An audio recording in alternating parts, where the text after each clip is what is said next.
আসসালামু আলাইকুম। আজ দেখাবো সালাদ। প্রথমে আমি টমেটো 5টা নিয়েছি, 3টা শসা, এখানে লেটুস পাতা, পুদিনা পাতা, কাবুলি ছোলা এগুলি নিয়েছি, কাবুলি, কিছু সাদা তিল, কালো গোলমরিচ, অলিভ অয়েল, মধু। প্রথমে আমি কাবুলি ছোলাগুলি সিদ্ধ করে পানি ঝেড়ে এই বাটিতে আমি 1 বাটি নিয়েছি। শসাগুলি আমি এভাবে ছিলকা সহকারে কেটে নিয়েছি, ভালো করে ধুয়ে। তারপর আমি টমেটোগুলো ছোট ছোট করে এভাবে আমি কেটে নিয়েছি। আমি 2টা এখানে পেঁয়াজ নিয়েছি এবং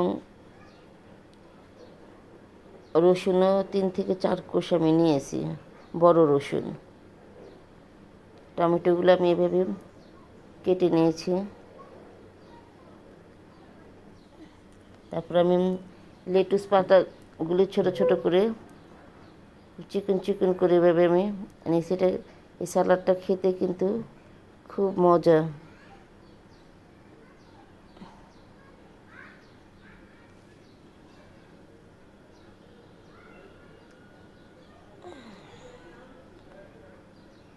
কিছু আমি পুদিনা পাতাও ছোট ছোট করে কেটে নিব, একদম মিহি করে ছোট ছোট, একদম কুচি কুচি করে। অল্প করে আমি কিছু পুদিনা পাতা নিয়েছি, আর 1 আটির মতো কিন্তু আমি লেটুস পাতা নিয়েছিলাম।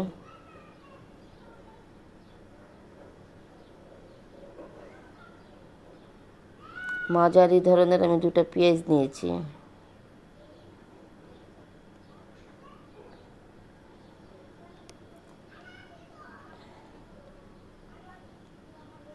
পেঁয়াজগুলি এভাবে আমি যতটুকু সম্ভব আমি পেরেছি পাতলা করার জন্য। জানি না কতটুকু পাতলা হয়েছে, অত বেশি পাতলা আমি আবার পেঁয়াজ কাটতে পারি না।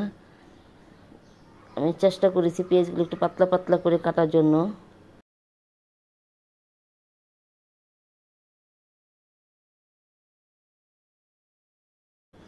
এখানে আমি যে 4-5টা বড় বড় রসুনের কোষ আমি 4-5টা আমি এরকম দিয়েছি।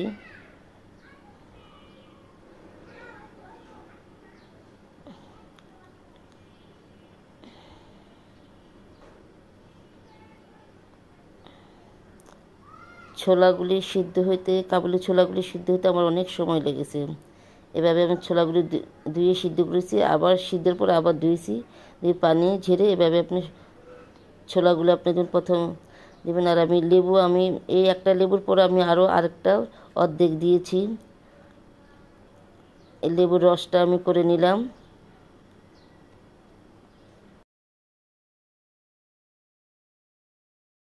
প্রায় 3 টেবিল চামচ আমি মধু দিয়েছি।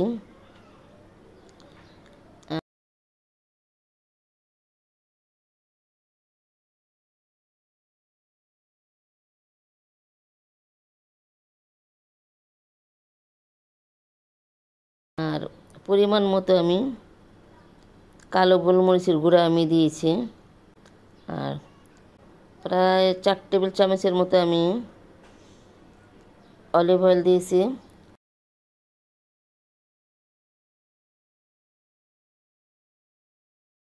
যে যে পরিমাণ লবণ খান ওই লবণটুকু দিয়েছি।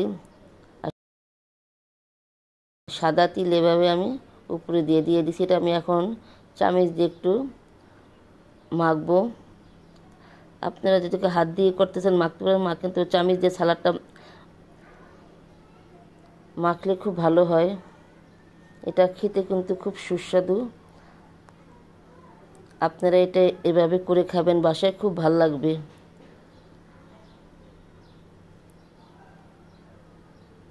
একবার করে খান, দেখবেন বারবার খেতে ইচ্ছা করবে।